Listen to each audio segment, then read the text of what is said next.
Hello again. This is a much shorter video in which I'd like to talk about the Chem 221 course materials and some hints for success. Some of the things I've talked about in the previous longer video, the welcome video that I sent out on Tuesday, September 15th. I just want to reiterate a couple of those things here.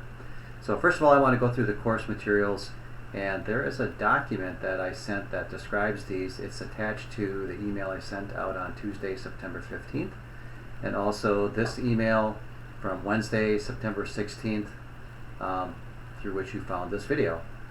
Then I want to discuss and remind you to look at the welcome video from YouTube. It's longer, but it does contain almost all of the answers to the many questions I've been getting via email. So again, I realize it's a little bit over an hour, but take it in small chunks or just look at the parts that you need to for that. Especially important are the how to use D2L if you're unfamiliar with that. But the most important part is to look at the very end of the video where I discuss how to register for and get started in mastering chemistry. And then I just want to show you a couple nice videos that were made by some instructors in the math department, really professionally done, much better than what I'm able to do at the moment. And they're really good, and they're very short. They're not long and windy like mine. So let's go and get started and take a look at a couple of these things. The first of the materials I want to talk about is the Guided Inquiry Workbook. And that is something that you will purchase from the bookstore. And it has this colorful cover. So it is only good for 1 quarter, so just Chem 221. There's one for each quarter of general chemistry here at Sylvania. And this is something that we use most days during lecture. Instead of me lecturing for a period of time during that lecture, students work in small groups on these chem activities. They're really well written for the most part, and so you're expected to have that. You're going to need that on Monday, September 21st for lecture.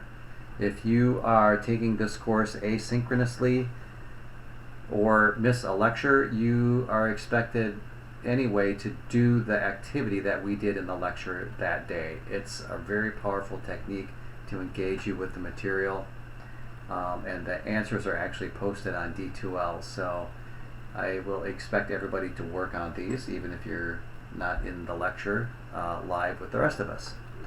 So what does this thing look like? Well, once you open it up, it's a black and white text, and if you scroll through it, there's a table of contents and some other things. And so there's some helpful study hints on how to take notes. I think that you should read. It's very helpful. One of the things in here is to get a 3-ring binder and just get rid of your spiral notebook. You should have a separate binder for each course that you're taking. And since you don't have to haul them around in your backpack to come to class, it's very convenient to have one for each class filled with loose leaf paper. And this gives you some information on how to really be organized when you take notes. That is a key. That is a thing that I learned when I went to a study skills course when I started my undergraduate career, and then in graduate school I continued to take notes like this.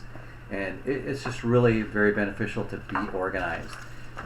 You should keep all your materials for chemistry in order of the dates in which you work with them or the dates of the lecture, and make sure that you only have chemistry in that particular notebook. It's very easy to get mixed up and lose papers and things like that if you're mixing up different courses together in the same notebook or folder. So get a 3-ring binder. That's the best way to go about getting organized for this class.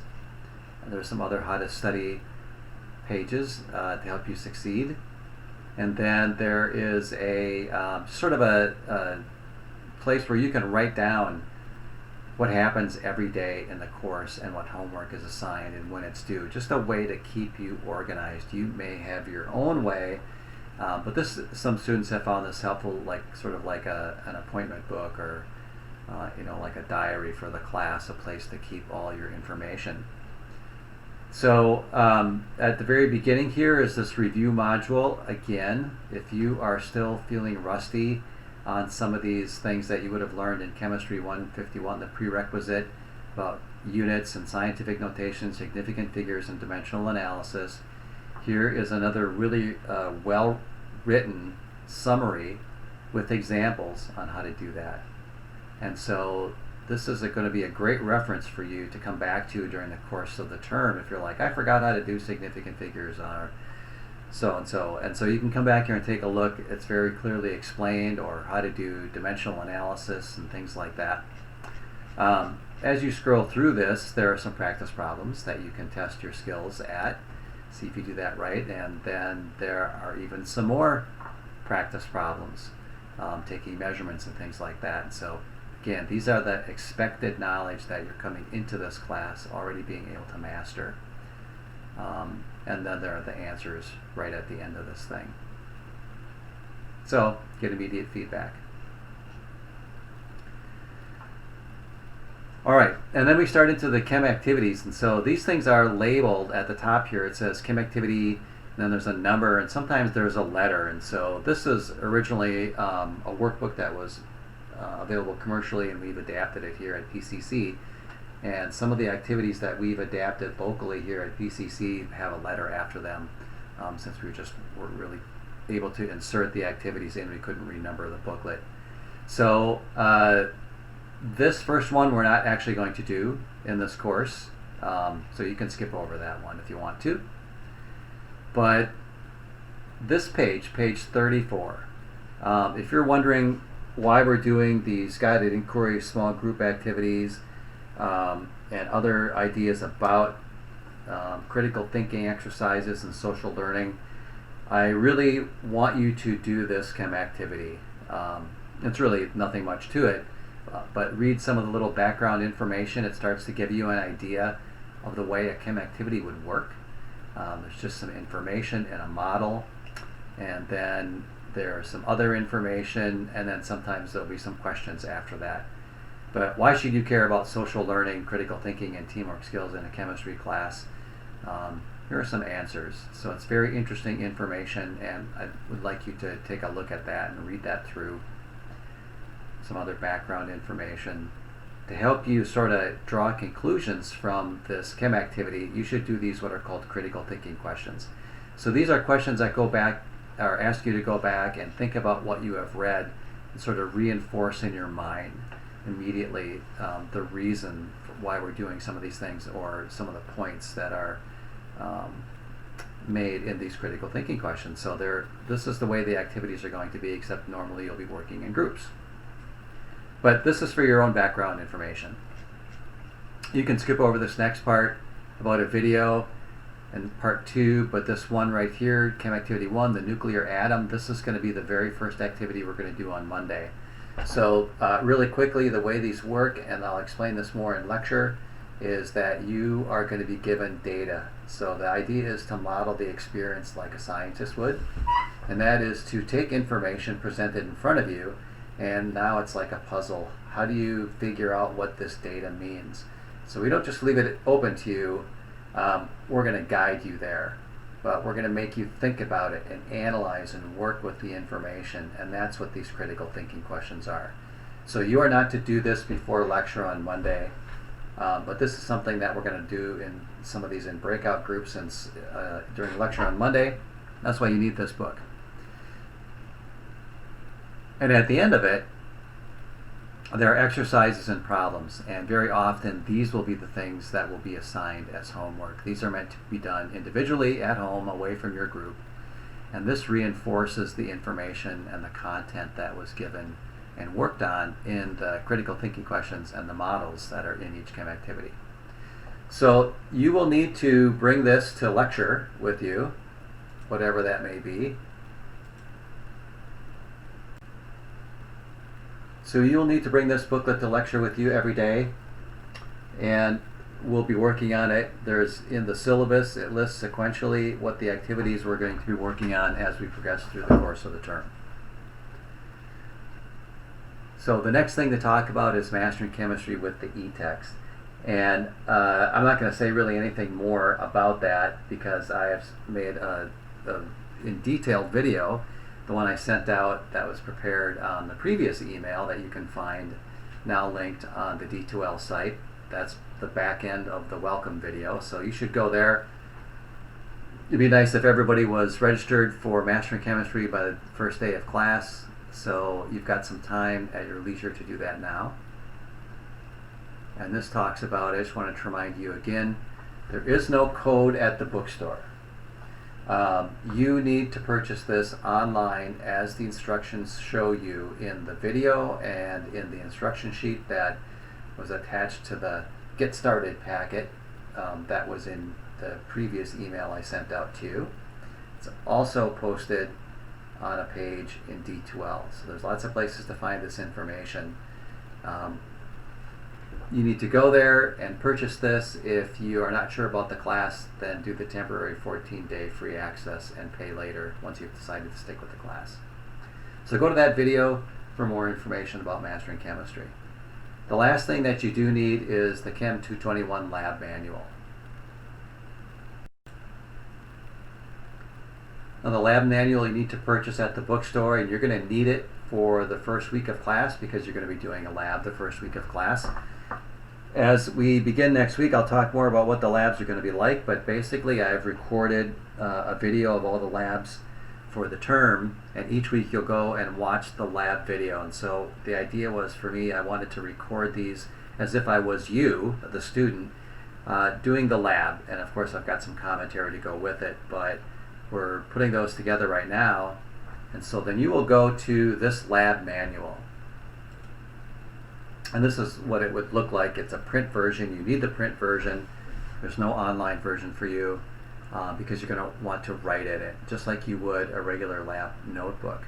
So there's just some introductory information. You're not going to have a lab drawer. And safety, things like that. Someday, hopefully very soon, you will be entering the lab yourself, and so some of these safety ideas and equipment issues are things that you're going to have to make sure that you understand, and that'll be covered by the time we get back in face-to-face type labs, hopefully. So there's some other information at the beginning of this, but the very first lab that we're going to do on this first week of course of classes is the Chem Inquiry, number 1, Chemistry, the Science of Stuff. And so the way this will work is your lab instructor will give you some background information on what you're going to do. You'll read the introduction. There's a set of instructions. Now, just because you're not going to physically be doing the lab doesn't mean you shouldn't follow the instructions. So we have gone through and done everything that the instructions say, just as if we were the student. And to really understand what's going on, you will also need to follow along in the procedure, just as if you were doing the lab. So just imagine you're basically doing the lab, except you're just watching that part of it being done on video, but you're following along. Then there is the data collection and analysis. So as you watch the video, you'll be cued to collect certain data. And every lab manual, every lab inquiry here this year has a data collection and analysis sheet, and that's where all the work is going to get done. You record your data, and then you're expected to do the data analysis afterwards. And then eventually you have 1 week to get this finished, and it needs to be uploaded to D2L, which I'll talk about in another video, by the start of your following week's lab. So you have exactly 1 week to complete and upload your lab report. And I'll talk a little bit more about how you can get this in the format of a PDF file that you can upload.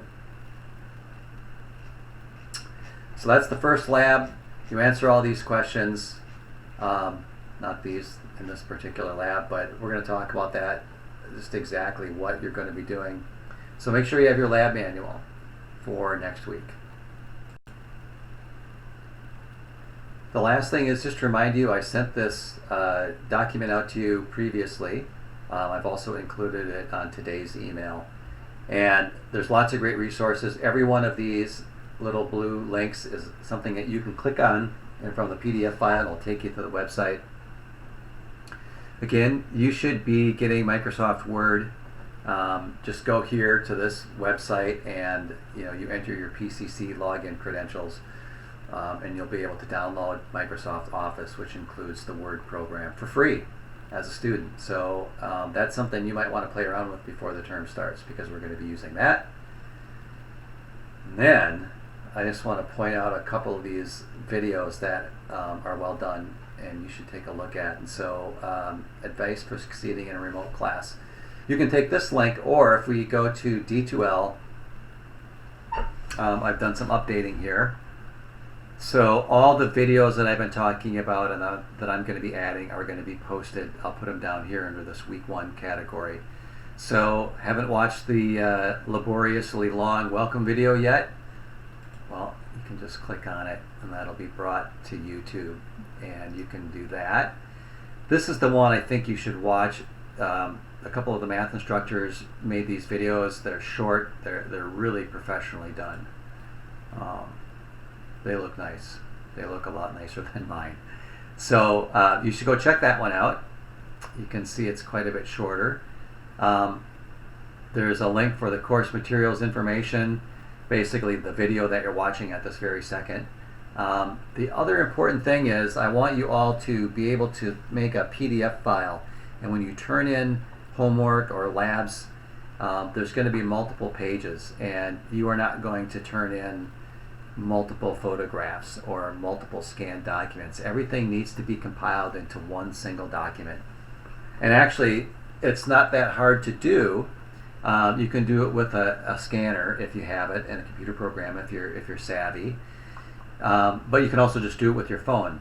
And so these math instructors have made this wonderful video. How to use Adobe Scan, which is something you can download for free for either Android or iPhone. And you can, in that program, in that app, you can take pictures of your homework, and it will just make it into a PDF file, all as one single document, which you can then save to your hard drive or just upload from your phone directly. And so that really, I think, is going to be the best way to do this. So make sure you check out this video. That's this one right here. And then they also did this other one, Academic Integrity. Just remember, it's really not that hard for an instructor to catch a student cheating, even in a remote course. So that talks a little bit about academic integrity. Again, it was made by those math instructors, so you can rely on the quality. All right, so that's all I want to talk about today. Don't forget to stay in touch and make sure you're checking out all these videos before class. And let's get ready for Monday.